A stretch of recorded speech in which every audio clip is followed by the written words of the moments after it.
Welcome back to دیا زہر novel story قید محبت۔ میں قیدی نہیں ہوں، آپ کی پناہ لی تھی آپ سے اور مجھ پر حق جتا کر بیٹھ گئے آپ۔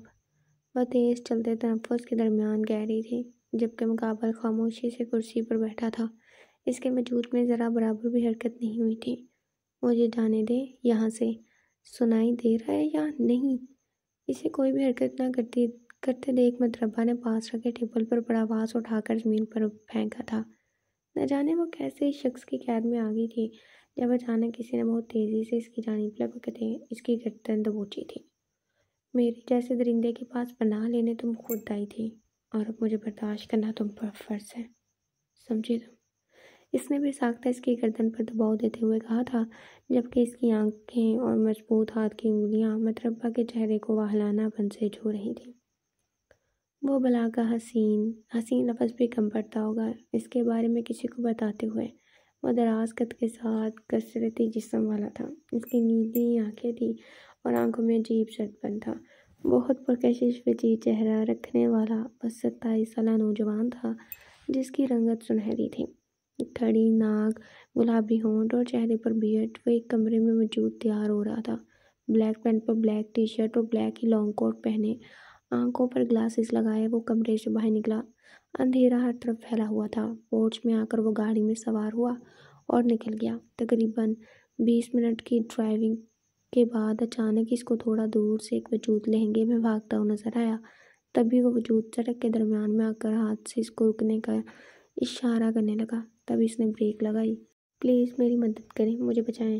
وہ اس انجان شخص سے مدد مانگ رہی تھی جو اس کو گہری نظروں سے دیکھنے لگا۔ شادی سے بھاگ کر آئی ہو تم؟ وہ اس کی حالت دیکھ کر بولا۔ پلیز میری مدد کریں، وہ لوگ میرے پیچھے پڑے ہوئے ہیں۔ اذلان شاہ نے اس کو روتا دیکھ اس کو گاڑی میں بیٹھنے کی اجازت دے دی۔ کہاں جانا ہے تمہیں؟ مجھے کہیں بھی لے چلیں، لیکن پلیز یہاں سے نکلیں، وہ لوگ مجھے پکڑ لیں گے اور میری شادی زبردستی کروا دیں گے۔ اس لڑکی کی بات سن کر اذلان نے گاڑی سٹارٹ کی اور واپس موڑ لی۔ مطربہ کی آنکھوں سے آنسو مسلسل جاری رہے، جس سے اذلان کو کوفت ہونے لگی، لیکن وہ خاموش رہا۔ گاڑی کچھ دیر بعد ایک عالی شان بنگلے کے اندر داخل ہوئی۔ نکلو۔ جی، باہر نکلو۔ مطربہ جلدی سے باہر نکل گئی۔ اذلان بھی باہر نکل آیا اور اندر کی طرف بڑھ گیا۔ مطربہ بھی اس کے پیچھے چلنے لگی۔ اس روم میں چلی جاؤ۔ جی۔ مطربہ دروازہ کھول کر کمرے میں داخل ہوئی۔ اتنا شاندار کمرہ دیکھ کر وہ حیران رہ گئی۔ واو، یہ کتنا پیارا ہے، کاش میرا بھی ایسا گھر ہوتا، اس نے اداسی سے سوچا اور بیڈ پر ٹیک لگا کر اس نے آنکھیں بند کر لیں۔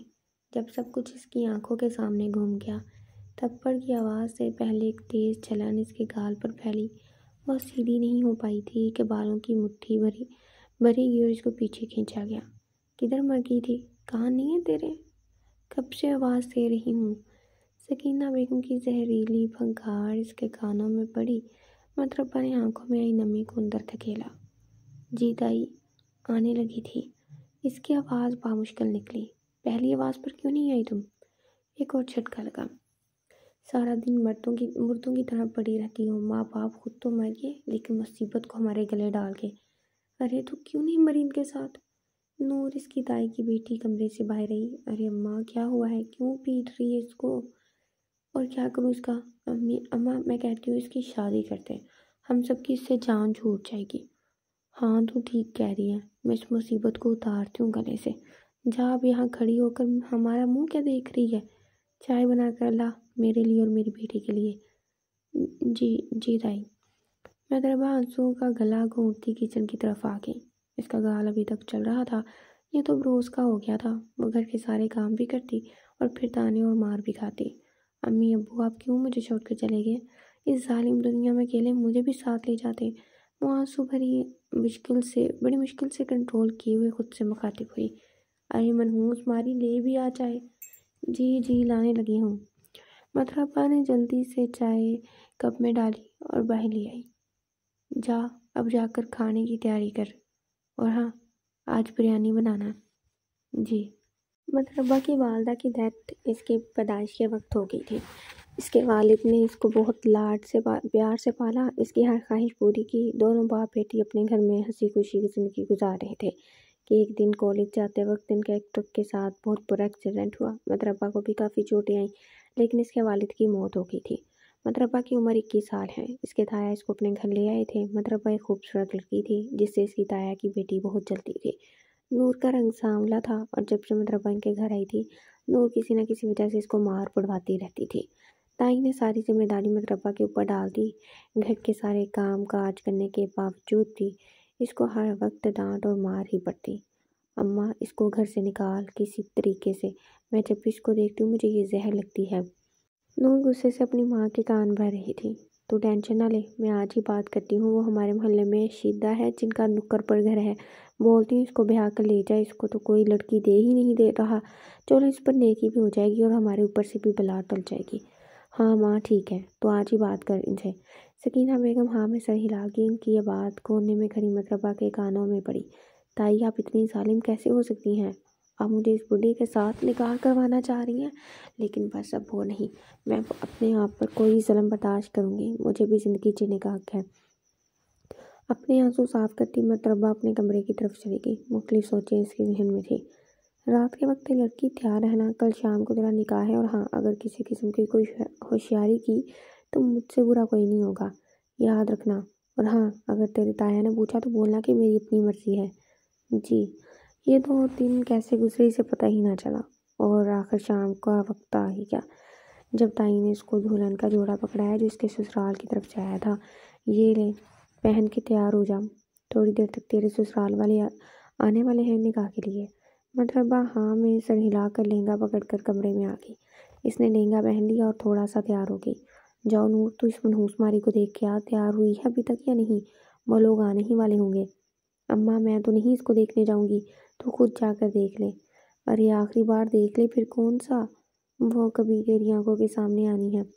نہیں اماں، تو خود ہی جا کر دیکھ لے، میں نہیں جاؤں گی اس کو دیکھنے۔ اس کو دیکھ کر مجھے غصہ چڑھنے لگ جاتا ہے۔ سکینہ بیگم اس کے کمرے کی طرف آئی جہاں وہ تیار بیٹھی تھی۔ انہوں نے ایک نظر مطربہ کی طرف دوڑائی۔ تھوڑی دیر تک وہ لوگ آنے والے ہیں تو ہم تجھے کمرے سے باہر لے جائیں گے۔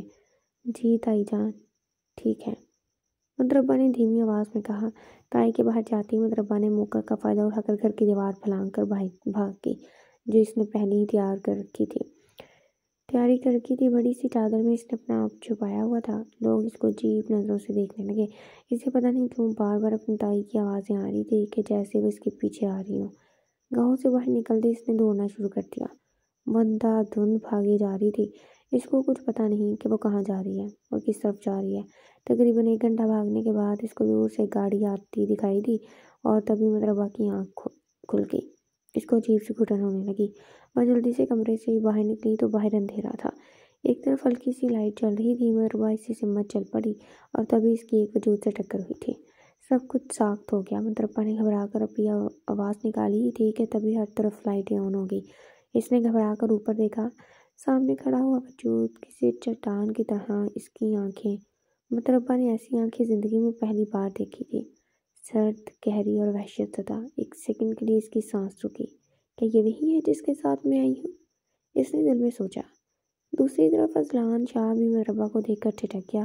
اس کی آنکھوں میں خوف تھا، ایسا دکھ جو اس کی عمر سے بڑا تھا۔ اس سے پہلے کہ وہ کچھ کہتا مطربہ خود ہی بول پڑی۔ معافی چاہتی ہوں، وہ مجھے گھبراہٹ ہو رہی تھی اس لیے میں باہر آ گئی۔ مطربہ یہ بول کر واپس اسی کمرے کی طرف چلی گئی جہاں سے باہر آئی تھی، جبکہ پیچھے اذلان شاہ وہیں کھڑا رہا اور پھر کچھ یاد آنے پر وہ جلدی سے باہر کی طرف نکل گیا۔ اس نے گاڑی سٹارٹ کی اور سڑک پر دوڑا دی، لیکن وہ چہرہ بار بار اس کی آنکھوں کے سامنے آ رہا تھا۔ باس، ڈاکٹر کہتا ہے گولی بازو کو چھو کر نکلی ہے لیکن خون زیادہ بہہ گیا ہے۔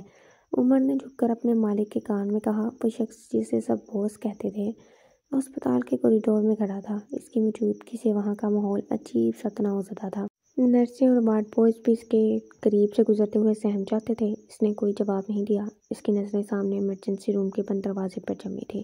عمر، اس کی بھاری اور سرد آواز گونجی۔ اس ہسپتال کا مالک کون ہے؟ کوئی چودھری ہے؟ اسے کاٹ کرو اور بولو اذلان شاہ یہاں ہے اور اس کا سب سے بہترین سرجن 10 منٹ میں میرے آدمی کا آپریشن کرے گا۔ ورنہ کل یہ اسپتال یہاں نہیں ہوگا۔ جی باس، عمر نے کہا اور فون ملانے لگا۔ اذلان شاہ نے بے چینی سے ہاتھ ملتے، اس سے ہسپتالوں سے نفرت تھی، اس کو یہاں سے بے بسی کی بو آتی تھی۔ اس کے ایک آدمی کو پولیس کے مقابلے میں گولی لگی تھی، جس کی وجہ سے وہ یہاں آیا تھا۔ باس، سرجن آیا ہے۔ اذلان شاہ نے کوئی جواب نہ دیا۔ اس کی آنکھوں کے سامنے وہ خوف میں پھیلا ہوا چہرہ آیا۔ باس، عمر نے دوبارہ اذلان شاہ کو مخاطب کیا۔ ہاں، کیا ہوا باس؟ آپ ٹھیک ہیں؟ ہاں، میں ٹھیک ہوں۔ میں تمہیں ایک لڑکی کی تصویر بھیجتا ہوں، پتہ کرو یہ کون ہے اور کہاں رہتی ہے۔ مجھے ابھی کے ابھی اس کی ساری تفصیل چاہیے۔ تھوڑی دیر بعد عمر نے ایک فائل اذلان شاہ کے آگے رکھی۔ اذلان شاہ نے فائل کھولنے کی زحمت نہیں کی، اس نے بس ایک نظر اپنے آدمی عمر کی طرف دیکھا۔ سر، لڑکی کا نام متربہ ہے، ماں باپ دونوں نہیں ہیں اس دنیا میں، اپنے تایا کے گھر رہتی ہے۔ اس کی تائی اس کی شادی کسی بوڑھے کے ساتھ کرنے لگی تھی، لیکن پھر یہ لڑکی گھر سے بھاگ گئی۔ اذلان خاموش رہا، اس کی انگلیوں نے میز پر ایک خاموش دھاپ دینا شروع کی۔ باس، اس لڑکی کی تائی اور تائی کی بیٹی دونوں ہی اس کو بہت مارتی ہیں اور سارا دن کام کرواتی ہیں۔ ہمارے آدمیوں نے تصدیق کی ہے۔ اذلان کچھ دیر خلا میں گھورتا رہا، اس کے ذہن میں متربہ کا رویا ہوا اور خوفزدہ چہرہ آیا۔ باس، کوئی حکم ان کا کچھ کرنا، میں خود کر لوں گا۔ اس کا لہجہ فیصلہ کن تھا۔ اگلے دن متربہ کی آنکھ کھلی تو اس کو بھوک کا احساس ہونے لگا۔ کمرے سے باہر قدم رکھا، چاروں طرف نظر دوڑانے پر اسے کوئی بھی نظر نہ آیا تو وہ کچن کی طرف آ گئی۔ وہاں ضرورت کی ہر چیز موجود تھی۔ اس نے اپنے لیے ناشتہ بنا کر کھایا، برتن واش کر کے دوبارہ وہ اپنے کمرے کی طرف آ گئی۔ اب میں یہاں سے کہاں جاؤں گی؟ کچھ نہ کچھ مجھے کرنا پڑے گا، کیونکہ اب میں ان کے گھر تو نہیں رہ سکتی۔ انہوں نے میری مدد کی، یہی ان کا مجھ پر بہت بڑا احسان ہے۔ مجھے لگتا ہے کہ اب مجھے یہاں سے چلے جانا چاہیے۔ ہاں، یہ صحیح ہے۔ اپنے آپ کو اچھی طرح کور کرتی وہ اس بنگلے سے باہر آئی۔ اذلان اور اس کے کچھ آدمی متربہ کے تایا کے گھر گئے۔ کون ہیں آپ لوگ اور یہاں کیوں آئے ہیں؟ تائی جلدی سے ان کو دیکھ کر بولی۔ اذلان کے آدمیوں نے ان کا سارا گھر کا سامان باہر نکال کر توڑ دیا اور کئی گولیاں ان کے پیروں میں چلا دی اور بنا کوئی بات کیے واپس نکل گئے۔ متربہ بس چلتے جا رہی تھی اور مختلف سوچیں اس کے ذہن میں تھی کہ وہ اب کہاں جائے گی اور کس کے پاس رہے گی۔ اس کا دل بھی سہما ہوا تھا۔ تبھی اچانک ایک چمکتی ہوئی کالی گاڑی نے اس کا رستہ روکا۔ وہ بری طرح ڈر گئی کہ تب اس گاڑی سے کل والا شخص باہر نکلا، وہی قد، وہی رو اور وہی آنکھیں، جن میں ایک عجیب سی وحشت تھی۔ متربہ کی سانس گلے میں اٹک گئی۔ رکو، ایک بھاری آواز گونجی۔ جی؟ متربہ نے گھبرا کر ادھر ادھر دیکھا۔ ڈرنے کی ضرورت نہیں ہے، میں تم سے بات کرنے آیا ہوں۔ مجھ سے؟ ہاں، دیکھیں، آپ نے میری مدد کی، میں آپ کے احسان مند ہوں، آپ مجھے ایسے نہیں روک سکتے۔ وہ اتنا بول کر سائڈ سے نکلنے لگی جب اذلان شاہ نے اپنا ہاتھ پھیلا کر اس کو روکا۔ میرا نام اذلان شاہ ہے۔ متربہ نے نام سن کر کوئی تاثر نہ دیا، وہ اس کے نام سے واقف نہیں تھی، لیکن اس کے لہجے کا روب اس کو مزید خوفزدہ کر رہا تھا۔ مجھے جانے دیں پلیز۔ کہاں جاؤ گی تم؟ اپنی تائی کے گھر سے تو تم بھاگ آئی ہو۔ اذلان کی بات سن کر متربہ نے جھٹکے سے اس کی طرف دیکھا۔ آپ یہ کیا کہہ رہے ہیں؟ میں سچ کہہ رہا ہوں اور میں تمہارے بارے میں سب جانتا ہوں متربہ۔ اس کی زبان سے اپنا نام سن کر متربہ کانپ کر رہ گئی۔ یہ آدمی کون تھا اور اس کو میرا نام کیسے پتہ چلا؟ دیکھیں، آپ کو کوئی غلط فہمی ہوئی ہے۔ اذلان کے لبوں پر ایک تلخ مسکراہٹ پھیل گئی۔ اچھا، اگر غلط فہمی ہوئی ہے تو کل پھر کیوں تم آئی تھی میرے پاس مدد مانگنے؟ اذلان شاہ نے ایک قدم آگے بڑھایا۔ دیکھو، میں وقت ضائع کرنے کا عادی نہیں ہوں۔ چلو بیٹھو گاڑی میں، واپس چلو۔ میں نہیں جاؤں گی۔ اگر تم نہ گئی تو میں خود تمہیں لے جاؤں گا اور مجھے کوئی روک بھی نہیں سکتا۔ پلیز، آپ ایسا کچھ کیوں کر رہے ہیں؟ اذلان نے متربہ کی بازو پکڑی اور ایک جھٹکے سے اس کو گاڑی میں بٹھایا۔ خاموش، آواز نہ آئے ورنہ وہ کروں گا ساری زندگی یاد رکھو گی۔ اس کی دھمکی سن متربہ کی آنکھیں حیرت سے بہل گئیں۔ راستہ خاموشی سے کٹا۔ اندر چلی جاؤ۔ متربہ ٹرانس کی کیفیت میں اندر آ گئی۔ اس نے کمرے میں خود کو لاک کر لیا اور پھوٹ پھوٹ کر رو دی۔ اس کو کچھ سمجھ نہیں آ رہی تھی کہ اب کیا کریں۔ شام کے وقت اذلان شاہ گھر آیا تو اس کو متربہ کہیں بھی نظر نہیں آئی تھی۔ باہر آؤ لڑکی۔ متربہ نے کوئی جواب نہ دیا۔ میں نے کہا باہر آؤ ورنہ بہت برا پیش آؤں گا۔ مطربہ اس کی دھمکی سن کر جلدی سے باہر نکل آئی۔ مطربہ اذلان شاہ ادھر آؤ۔ مطربہ اذلان شاہ کے پیچھے چل پڑی۔ اذلان کرسی پر بیٹھ گیا۔ بیٹھ جاؤ۔ نہیں بیٹھوں گی۔ بیٹھو ورنہ اچھا نہیں ہوگا۔ میں قیدی نہیں ہوں آپ کی، پناہ لی تھی آپ سے اور مجھ پر حق جتا کر بیٹھ گئے آپ۔ وہ تیز چلتے تنفس کے درمیان کہہ رہی تھی، جبکہ مقابل خاموشی سے کرسی پر بیٹھا تھا۔ اس کے وجود میں ذرا برابر بھی حرکت نہیں ہوئی تھی۔ مجھے جانے دے یہاں سے۔ سنائی دے رہا یا نہیں؟ اس سے کوئی بھی حرکت نہ کرتا دیکھ مطربہ نے پاس آگے ٹیبل پر پڑا آواز اٹھا کر زمین پر پھینکا تھا۔ نہ جانے وہ کیسے شخص کی قید میں آ گئی تھی جب اچانک کسی نے بہت تیزی سے اس کی جانب لپکتے اس کی گردن دبوچی تھی۔ میرے جیسے درندے کے پاس پناہ لینے تم خود آئی تھی اور مجھے برداشت کرنا تم پر فرض ہے، سمجھے تم؟ اس نے بھی ساختہ اس کی گردن پر دباؤ دیتے کہا تھا، جبکہ اس کی آنکھیں اور مضبوط ہاتھ کی انگلیاں مطربہ کے چہرے کو بہلانہ پن سے چھو رہی تھی۔ آپ ایسا کیوں کر رہے ہیں؟ آپ کیا چاہتے ہیں؟ میں تم سے محبت کرتا ہوں، بس 3 لفظ، میں یہی چاہتا ہوں۔ کسی بم کی طرح یہ الفاظ مطربہ پر گرے۔ اس نے نظر اٹھا کر اس شخص کو دیکھا۔ آپ پاگل ہیں کیا؟ یہ کیا آپ بول رہے ہیں؟ اب غصے اور خوف کی ملی جلی کیفیت میں اس کی آواز کانپ گئی۔ آپ کی ہمت کیسے ہوئی؟ میں نے کہا نا میں سچ بول رہا ہوں۔ اذلان شاہ کے لہجے میں کوئی لچک نہیں تھی۔ میں نے تمہیں اس رات دیکھا، تبھی فیصلہ کر لیا کہ تم صرف میری ہو۔ مطربہ نے چیخنا چاہا لیکن آواز نہ نکل سکی۔ میں آپ کو جانتی تک نہیں ہوں، میں ایسی لڑکی نہیں ہوں، خدا را مجھے جانے دیں، میں اپنا حق مانگ رہا ہوں۔ آپ زبردستی کر رہے ہیں، میرے ساتھ مجھے جانے دیں یہاں سے پلیز۔ مطربہ رو دینے کو تھی۔ یہ محبت نہیں ہے، پاگل پن ہے، مجھے جانے دیں۔ اس نے اذلان شاہ کو دھکا دینا چاہا لیکن ہمت نہ ہوئی۔ تمہیں اندازہ ہے میں کون ہوں؟ مجھے جاننا بھی نہیں ہے۔ مطربہ نے ہمت کی اور اس کے ہاتھ سے نکلنے کی کوشش کی۔ تھوڑی دیر تک مولوی آ رہے ہیں، نکاح کے لیے تیار رہنا، اگر نکاح نہ کیا تو میں اپنا حق دوسرے طریقے سے لوں گا، آگے تمہاری مرضی۔ اذلان شاہ یہ بولتا وہاں سے چلا گیا۔ مطربہ اپنے کمرے میں آ گئی۔ تھوڑی دیر بعد دروازے پر دستک ہوئی۔ یہ لو کپڑے چینج کر لینا اور یہ کچھ ضروری چیزیں ہیں۔ مطربہ نے بیگ پکڑ کر بیڈ پر رکھ لیا۔ دروازہ لاک کر کے وہ دوبارہ بیڈ پر لیٹ گئی۔ اس کو سمجھ نہیں آ رہا تھا کہ اس کے ساتھ کیا ہو رہا ہے۔ وہ کس قید میں آ گئی ہے اور جو ہونے جا رہا ہے وہ ٹھیک بھی ہے یا نہیں۔ اب اس کے پاس نکاح کرنے کے علاوہ کوئی حل نہیں تھا۔ رات کو مولوی اور 7 گواہ بھی تھے جو اذلان کے ساتھی تھے۔ دونوں نے نکاح کے فرائض ادا کیے۔ مولوی صاحب اور اذلان کے ساتھی واپس چلے گئے۔ اذلان شاہ مطربہ کو اپنے کمرے میں لے آیا۔ یہ ہمارا کمرہ ہے۔ مطربہ کسی مجسمے کی طرح کمرے کے وسط میں کھڑی رہی۔ اس نے نظر اٹھا کر بھی کمرے کو نہیں دیکھا۔ اذلان شاہ نے گہرا سانس لیا اور مطربہ کے قریب آیا۔ دیکھو مطربہ، میں تم سے محبت کرتا ہوں اور یہ سب کرنا میری مجبوری تھی کیونکہ میں تمہیں خود سے دور نہیں جانے دے سکتا، چاہے کچھ بھی ہو جائے، اور اس کے لیے نکاح ضروری تھا۔ دور رہے مجھ سے۔ مطربہ ایک جھٹکے سے پیچھے ہوئی۔ اس کی آواز میں نفرت اور زہر تھا۔ اذلان کے ماتھے پر بل پڑے۔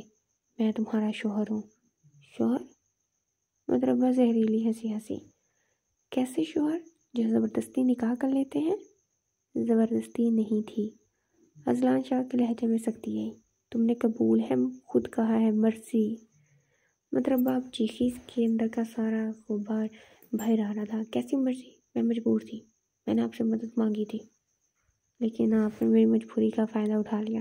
آپ سب مرد ایک جیسے ہوتے ہیں، بس اپنی طاقت دکھانا جانتے ہیں۔ میں نے کوئی تمہاری مجبوری کا فائدہ نہیں اٹھایا۔ میں تم سے محبت کرتا ہوں، یہ بات میں تمہیں پہلے بھی بتا چکا ہوں۔ بس کرتے ہیں محبت۔ یہ محبت نہیں ہے، یہ زبردستی ہے جو آپ نے کیا ہے۔ پہلے میری تائی اور اس کی بیٹی میری مجبوری کا فائدہ اٹھا رہے۔ میرے ماں باپ مجھے چھوڑ کر چلے گئے اس دنیا سے اور انہوں نے مجھے گدھا سمجھ لیا اور دن رات گدھوں کی طرح کام کرواتی رہی، اور جب دل کیا مار لیا اور ڈانٹ لیا، اور پھر زبردستی ایک بڈھے سے میری شادی کروانا چاہ رہے تھے جس کی وجہ سے میں وہاں سے بھاگ گئی۔ لیکن مجھے کیا پتا تھا کہ میں قید ہو جاؤں گی۔ وہ چیخ رہی تھی۔ اذلان شاہ جس سے پورا شہر ڈرتا ہے، آج وہ ایک لڑکی کے سامنے بے بس ہو رہا تھا۔ اسے غصہ آ رہا تھا۔ اس نے کبھی نہیں سوچا کہ جس لڑکی کی آنکھوں میں اس نے اتنا خوف اور بے بسی دیکھی تھی، اس کی زبان اتنی تیز نکلے گی۔ میں آپ کی بیوی نہیں ہوں، میں بس ایک قیدی ہوں جو آپ نے مجھے اپنا بنا لیا ہے، لیکن آپ ایک بات یاد رکھنا، آپ مجھے کبھی چھو نہیں سکتے۔ میں آپ سے اتنی ہی نفرت کرتی ہوں جتنی اپنی تائی اور اس کی بیٹی سے کرتی ہوں۔ آخری جملہ اذلان شاہ کے دل میں تیر کی طرح لگا تھا۔ وہ چند لمحے اس کو دیکھتا رہا اور پھر بولا، تم ٹھیک کہہ رہی ہو، اس کے لہجے میں طنز تھا۔ تم پہلے بھی جیل سے آئی ہو اور اب تمہیں ایک نئی جیل مبارک ہو، لیکن اس جیل میں تمہیں کسی قسم کی کوئی تکلیف یا پریشانی نہیں ہوگی۔ میں نے تمہارے لیے ایک ملازمہ ہائر کی ہے، یہاں تمہاری ہر ضرورت پوری ہوگی سوائے میری موجودگی کے، جب تک تمہارا دماغ ٹھکانے نہیں آ جاتا، یا پھر تب تک جب تم خود مجھے اپنے شوہر کے طور پر قبول نہیں کرتی، میں تمہارے سامنے نہیں آؤں گا۔ اذلان شاہ اتنا بول کر کمرے سے باہر نکل گیا۔ دروازہ بند ہو چکا تھا۔ مطربہ کے گھٹنے جواب دے گئے اور وہیں ٹھنڈے فرش پر بیٹھ گئی۔ وہ جیت گئی تھی یا پھر سب کچھ ہار گئی تھی؟ وہ اس عالیشان کمرے میں اکیلی رہ گئی تھی۔ دن گزرے، 1 دن، 2 دن، 1 ہفتہ۔ اذلان شاہ اپنی بات کا پکا نکلا۔ وہ واپس اس کمرے میں نہیں آیا تھا اور نہ ہی مطربہ کے سامنے آیا تھا۔ مطربہ کے لیے میٹ ہر چیز ٹائم پر لاتی، بہترین کھانا، اچھے کپڑے، ضرورت کی ہر چیز۔ اس کو کسی نے کام کرنے کے لیے نہیں کہا اور نہ ہی کسی نے اس پر آواز کسی۔ اور یہ وہ زندگی تھی جو شاید وہ جینے کے لیے ترستی تھی، اور اب یہ چیزیں ساری قید لگ رہی تھی۔ وہ سارا دن کھڑکی سے باہر اس گھر کی خوبصورتی کو دیکھتی رہتی۔ پہلے چند دن اس کا غصہ سلامت رہا، اچھا ہوا یہاں سے چلا گیا، میں اس کی شکل بھی نہیں دیکھنا چاہتی، نفرت ہوتی ہے مجھے اس چہرے سے۔ اور پھر اس غصے کی جگہ الجھن لے لی کہ وہ ایسا کیوں ہے، کیوں کیا اس نے میرے ساتھ ایسا؟ اس نے مجھے پناہ دی، اپنی عزت بنایا، اگر وہ ایسا نہ کرتا تو پتہ نہیں کہاں در کی ٹھوکریں کھا رہی ہوتی۔ اور پھر وہ بھی یہاں پھینک کر چلا گیا۔ 20 دن مکمل ہو چکے تھے، رات گہری ہو چکی تھی، لیکن اس کی آنکھوں سے نیند کوسوں دور تھی، اور ایک عجیب سی بے چینی تھی۔ غصہ ٹھنڈا پڑ چکا تھا اور اس کی جگہ ایک خالی پن تھا۔ وہ کہاں ہے، کہاں ہوگا، وہ کبھی واپس نہیں آئے گا؟ اس نے خود سے سوال کیا اور پھر اپنے خیال پر جھنجھلا گئی۔ مجھے کیا، میری طرف سے جہنم میں جائے۔ اس نے بے چینی کو بھگانے کے لیے شاور لینے کا فیصلہ کیا۔ تو ادھر بعد وہ واش روم سے باہر نکلی۔ اس نے نائٹ سوٹ پہنا ہوا تھا، اس کے گیلے بال اس کے گردن اور کندھے پر بکھرے تھے۔ وہ تولیے سے اپنے بال خشک کر رہی تھی جب دروازہ بغیر دستک کے کھلا۔ مطربہ نے جھٹکے سے دروازے کی طرف دیکھا تو سامنے اذلان شاہ کو کھڑے پایا۔ ایک لمحہ کے لیے دونوں ساکت رہ گئے۔ اذلان شاہ کی آنکھیں جو فائل پر تھی سامنے اٹھی تو وہ مطربہ کے وجود پر پڑی۔ اس نے جلدی سے نظروں کا زاویہ بدلا۔ اس کا چہرہ سخت ہو گیا جیسے اس نے کوئی ناگوار چیز دیکھ لی ہو۔ معافی چاہتا ہوں، اس کی آواز سرد تھی۔ مجھے لگا تم سو گئی ہوگی۔ مطربہ جلدی سے ایک سائڈ پر کھڑی ہو گئی۔ شرمندگی سے وہ سرخ ہو چکی تھی۔ اس کا دل اتنی زور سے دھڑک رہا تھا جیسے بھی باہر نکل آئے گا۔ آپ یہاں کیا کر رہے ہیں؟ میری ایک ضروری فائل اس کمرے میں رہ گئی تھی، وہ لینے آیا تھا۔ اذلان شاہ کبٹ کی طرف آیا۔ اس نے الماری کھول کر فائل نکالی۔ مل گئی؟ اذلان شاہ کی آواز آئی۔ اس کی آنکھیں، اس کی نظریں فرش پر جمی تھیں۔ اس نے واپس جانے کے لیے قدم بڑھائے۔ مطربہ نے ایک نظر اس کی طرف دیکھا۔ وہ جا رہا تھا واپس اور تب بھی وہ ٹھہر گیا۔ اپنا دروازہ لاک کر لیا کرو، وہ بنا دیکھے اس سے بولا اور پھر کمرے سے باہر چلا گیا۔ مطربہ نے گہری سانس لی اور تیزی سے بھاگ کر دروازے کو اندر سے لاک کیا اور دوبارہ آ کر بیڈ پر بیٹھ گئی۔ اس کا دماغ معاف ہو رہا تھا۔ وہ شخص جس کو اس نے دھتکارا تھا، اس سے نفرت کا اظہار کیا، اس نے اس کی عزت کا پاس رکھا۔ اچانک اس کو اس خالی پن میں کچھ مختلف سا محسوس ہونے لگا۔ وہ اس کمرے میں آیا تھا، وہ سانس لے رہا تھا، اس کی خوشبو پورے کمرے میں پھیل چکی تھی، اور اب وہ نہیں ہے۔ مطربہ بستر پر لیٹ گئی۔ اس کو نیند نہیں آ رہی تھی۔ اس کو غصہ آنا چاہیے تھا کہ وہ یوں اس کے کمرے میں چلا آیا، لیکن اس کو غصہ بھی نہیں آ رہا تھا۔ غصے کی جگہ ایک عجیب سی خلش ہو رہی تھی۔ اس کو اذلان شاہ کی یاد آ رہی تھی۔ اگلا دن اذیت ناک تھا۔ وہ کمرے میں تھی لیکن اس کی سوچ بار بار رات والے منظر پر اٹک رہی تھی۔ جس طرح اس نے بنا دستک دی دروازہ کھولا اور اس کا لہجہ سرد تھا۔ اس نے دوسری دفعہ نظر اٹھا کر بھی اس کی طرف نہیں دیکھا۔ وہ ساری چیزیں اس کے دماغ میں گھوم رہی تھی۔ اس کو اب خود پر غصہ آ رہا تھا کہ کیسے پہلے اس نے اس سے نفرت کا اظہار کیا اور اب اسی کے بارے میں سوچ رہی ہے۔ دن کے وقت اس کو باہر لاؤنج سے آوازیں آنے لگی۔ اذلان کی باری آواز سن کر وہ ٹھٹکی۔ 15 دن بعد آج وہ دن کو گھر تھا، وہ بھی اکیلا نہیں۔ ایک نسوانی کہکا بلند ہوا۔ کم آن اذلان، تم بھی نہ، ایسا نہیں ہو سکتا۔ مطربہ کا دل کسی انجانے احساس کے تحت جل اٹھا۔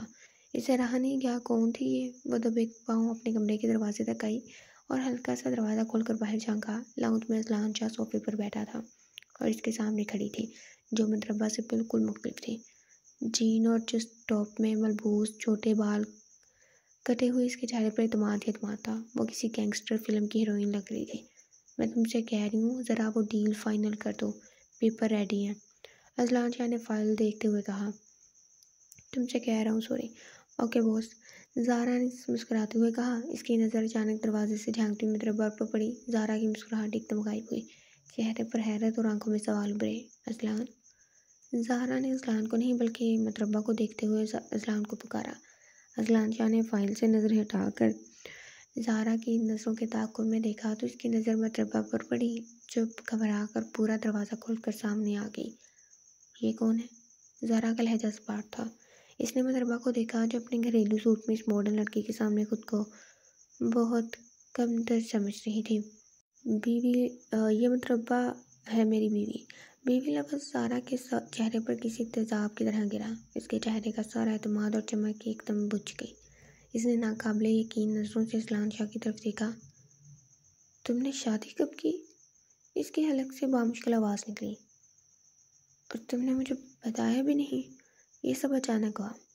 اذلان کے لہجے میں کوئی وضاحت نہیں تھی، بس حکم تھا۔ زہرا نے خود کو سنبھالا۔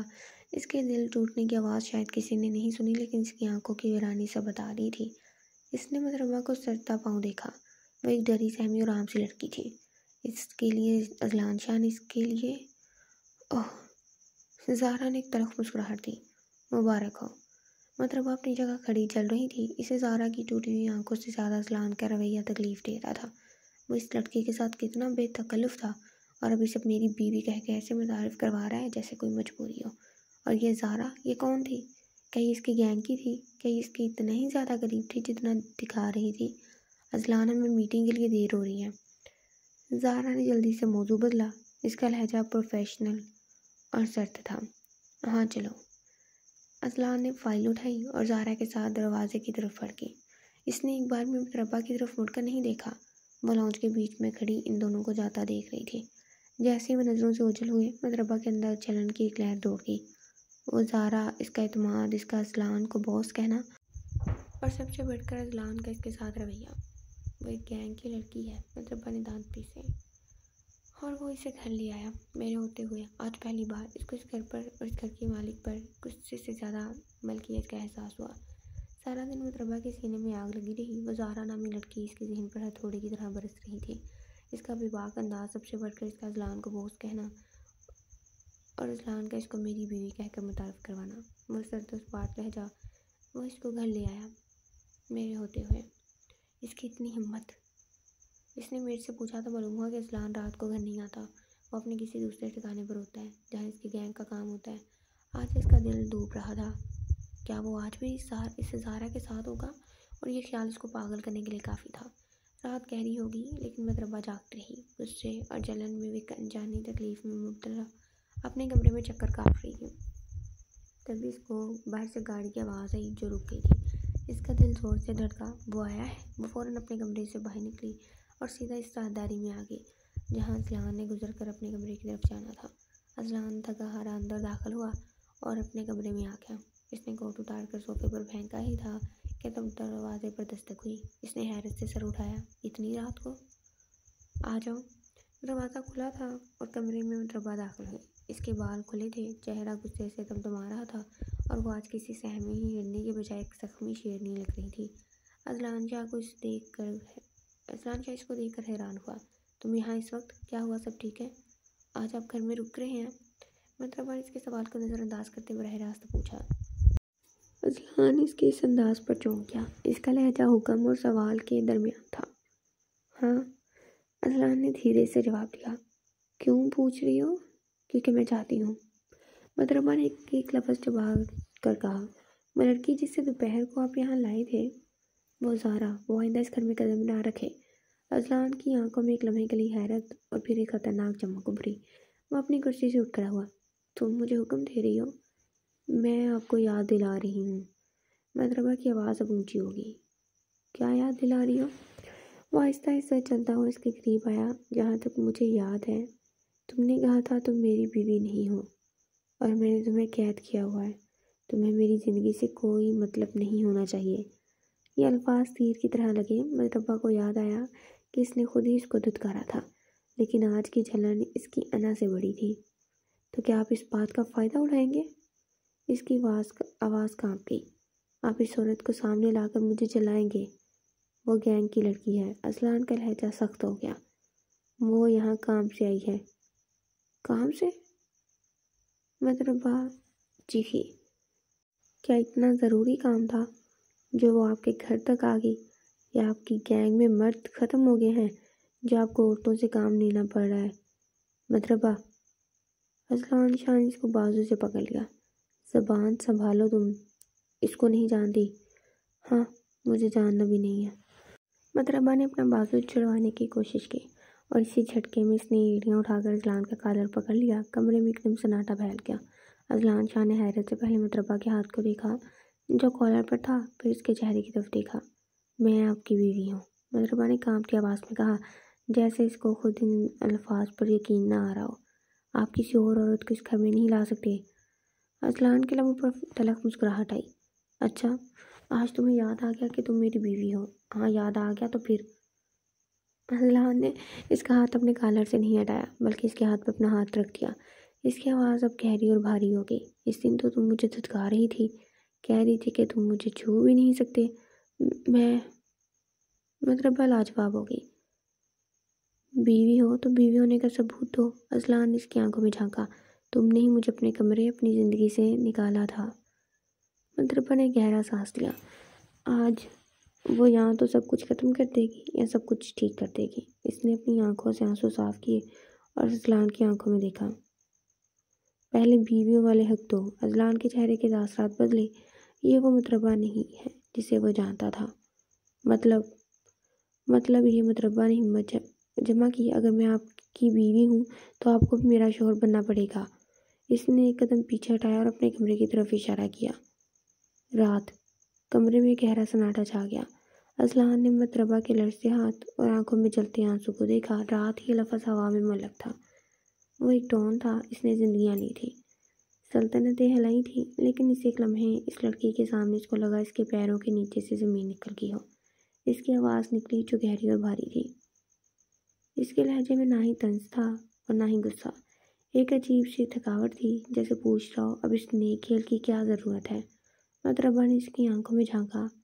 اس کے اندر کی ایک آگ ابھی بجھی نہیں تھی۔ وہی ضرورت جو ایک بیوی کو اپنے شوہر سے ہوتی ہے، جس بات کو یقینی بناتی ہے کہ کوئی دوسری عورت اس گھر میں اس کے شوہر کے پاس نہ آئے۔ اس نے زہر نہیں اگلا بلکہ اپنا حق جتایا تھا۔ اذلان نے چند لمحے اس کو بغور دیکھا۔ وہ اس کے چہرے کے ہر تاثرات پڑھنے کی کوشش کر رہا تھا۔ یہ وہ لڑکی نہیں تھی بلکہ یہ عورت تھی جو اپنا حق مانگ رہی تھی۔ اس نے آہستہ سے اس کے ہاتھ پیچھے کیا لیکن چھوڑا نہیں، بلکہ اس کی سرد انگلیاں اپنی گرم اور سخت انگلیوں میں لی۔ ٹھیک ہے، اس نے صرف اتنا کہا، ایک لفظ، لیکن ایک فیصلے کی طرح تھا۔ اس نے اس کا ہاتھ نہیں چھوڑا بلکہ اس کو کھینچتا ہوا دوسرے کمرے کی طرف بڑھنے لگا۔ مطربہ کے قدم اس کے پیچھے اٹھ رہے تھے۔ راہداری کا سناٹا اس کے قدموں کی چاپ سے ٹوٹ رہا تھا۔ اسے اپنے کمرے کا یہ چند قدموں کا فاصلہ صدیوں کے برابر لگا۔ اس کا دل زور سے دھڑک رہا تھا۔ اسے لگا اذلان اس کی کلائی کی دھڑکنیں محسوس کر سکتا ہے۔ وہ اس کمرے کے سامنے رکے۔ اذلان نے دروازہ کھول وہ مطربہ کو اندر جانے کا رستہ دیا۔ وہ کمرے کے بیچ میں آ کر رک گئی۔ اذلان اندر داخل ہوا اور دروازہ لاک کر دیا۔ اب وہ دونوں اس کمرے میں قید تھے۔ اذلان آہستہ سے اس کی طرف بڑھا۔ مطربہ نے سانس روک دیا۔ وہ اس کے بالکل سامنے آ کر رکا۔ دونوں کے درمیان چند دن کا فاصلہ تھا۔ تو یہ سب زارا کی وجہ سے ہے؟ اس نے دھیمی سرگوشی جیسی آواز میں پوچھا۔ نظریں اس کی مطربہ کے چہرے پر تھی۔ مطربہ نے کوئی جواب نہ دیا۔ اس نے بس لب کچلے تھے۔ اذلان نے آہستگی سے اس کے لبوں کو اس کے دانتوں سے آزاد کیا۔ مطربہ کی آنکھوں سے آنسو ٹوٹ کر اس کے ہاتھ پر گرا۔ تمہیں جلن ہو رہی تھی؟ اس نے پوچھا، نہیں بتایا تھا۔ اس سے پہلے کہ مطربہ کچھ کہتی اذلان نے اس کی پیشانی پر بوسہ دیا۔ مطربہ ساکت رہ گئی۔ یہ بوسہ نرم نہیں تھا، یہ سزا بھی نہیں تھی، یہ ایک دعویٰ تھا۔ یہ ان 20 دنوں کی دوری کا اظہار تھا۔ یہ زارا پر اس کے غصے کا اعتراف تھا۔ آج رات اس گنڈے نے بندوق سے نہیں بلکہ محبت سے فتح حاصل کی تھی۔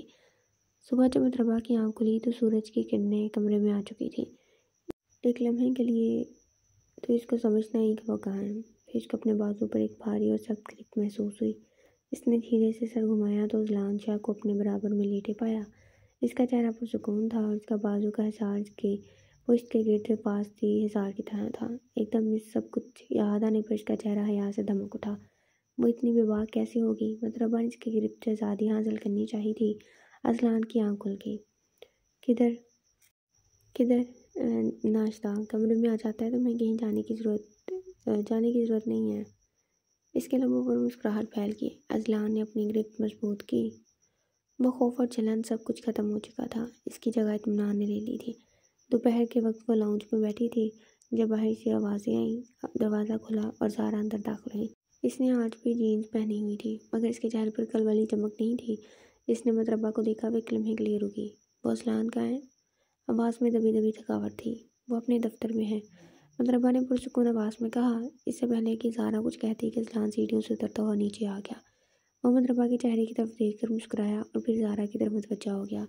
کیا ہوا زارا، کوئی مسئلہ؟ جی بوس، زارا نے ایک فائل اس کے آگے کی۔ ہمارے 2 آدمی پکڑے گئے ہیں۔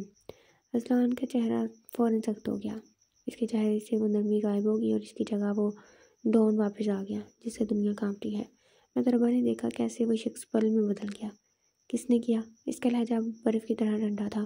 لگتا ہے کسی نے مخبری کی ہے۔ تم جاؤ، میں دیکھتا ہوں۔ زارا واپس پلٹی۔ تھوڑا آگے جا کر وہ دوبارہ واپس پلٹی۔ اس نے ایک نظر مطربہ کی طرف دیکھا۔ مطربہ جو دیکھ کر تھوڑا سہم گئی تھی سیدھی ہو کر بیٹھی۔ کل کے لیے معافی چاہتی ہوں، مجھے اندازہ نہیں تھا کہ بوس نے شادی کر لی ہے۔ مطربہ نے سر ہلایا۔ زارا نے ایک طرف مسکراہٹ دی۔ اذلان کو میں تب سے جانتی ہوں جب ہم دونوں سڑک پر ہوتے تھے۔ اس نے مجھے اس گندگی سے نکالا، مجھے ٹریننگ دی، مجھے اپنا دایاں بازو بنایا۔ میں اس گینگ کا حصہ ہوں۔ اس نے مطربہ کی آنکھوں میں دیکھا۔ یہ میرا بوس ہے اور بھائی جیسا ہے۔ میں نے کبھی نہیں سوچا تھا کہ وہ کسی کے لیے بدلے گا۔ اس نے مطربہ کو سرتا پاؤں دیکھا۔ تم خوش قسمت ہو، اس نے تمہیں اپنی بیوی چنا ہے۔ وہ یہ کہہ کر چلی گئی۔ ایک آخری کانٹا جو مطربہ کے دل میں تھا وہ بھی نکل گیا تھا۔ وہ گینگ کی تھی اور اس کی وفادار تھی لیکن اس کی محبت نہیں تھی۔ اذلان شاہ جو فون پر کسی کو سخت ہدایت دے رہا تھا، فون بند کر کے واپس مڑا تو مطربہ اسی کو دیکھ رہی تھی۔ وہ اس کے پاس آیا اور صوفے پر اس کے قریب بیٹھ گیا۔ تم نے سن لیا؟ جی، کیا سنا؟ یہی کہ آپ خطرے میں ہیں، اس نے دھیرے سے کہا۔ اذلان ہنسا۔ خطرہ تو میرا دوسرا نام ہے مطربہ، تمہیں اب اس کی عادت ڈالنی ہوگی۔ اذلان، میں نے آپ کو چنا ہے۔ مطربہ نے اس کے ہاتھ پر ہاتھ رکھا۔ اور آپ کے خطرات کو بھی چن لیا۔ اذلان نے اس کے ہاتھ کو اپنی گرفت میں لیا اور اس پر بوسہ دیا۔ میں نے کبھی نہیں سوچا تھا کہ میں کبھی محبت کروں گا۔ میرا کام صرف چھپنا اور حکم چلانا تھا۔ آپ نے میرے ساتھ بھی تو زبردستی کی ہے۔ چھیننا اور حکم چلانا، مطربہ نے شرارت سے کہا۔ نہیں۔ اذلان نے اس کو اپنی طرف کھینچا۔ میں تم سے محبت کرتا ہوں۔ مجھے تمہاری جلن اور غصہ بہت اچھا لگا۔ اس نے مطربہ کا گال سہلایا۔ اس نے مجھے احساس دلایا کہ کوئی ہے جو صرف مجھے بوس نہیں سمجھتا، کوئی ہے جو مجھے کھونے سے ڈرتا ہے۔ میں نے آپ کو نفرت میں قبول کیا تھا۔ مطربہ نے اس کی آنکھوں میں جھانکا۔ اگر آپ کے ساتھ اس گھر میں رہ کر آپ کی دوری نے مجھے احساس دلایا کہ میں آپ سے نفرت نہیں کرتی اور وہ میرا غصہ تھا، اور اب اذلان نے سرگوشی کی تھی اور اب مطربہ نے اپنے ہونٹ اس کے پیشانی پر رکھ دیا۔ میں آپ سے محبت کرتی ہوں۔ اذلان کو اور کچھ نہیں چاہیے تھا۔ یہ بوسہ اس کی زندگی کا آغاز تھا۔ ایک ایسی زندگی تھی جو پھولوں کی سیج نہیں تھی۔ اس میں بارود کی بو تھی، خطرات تھے، لیکن اس میں ایک دوسرے کا ساتھ تھا، ایک جنونی محبت تھی اور ایک ایسا رشتہ تھا جو نفرت کی آگ سے شروع ہو کر محبت کے قلعے میں محفوظ ہو گیا تھا، ختم شد۔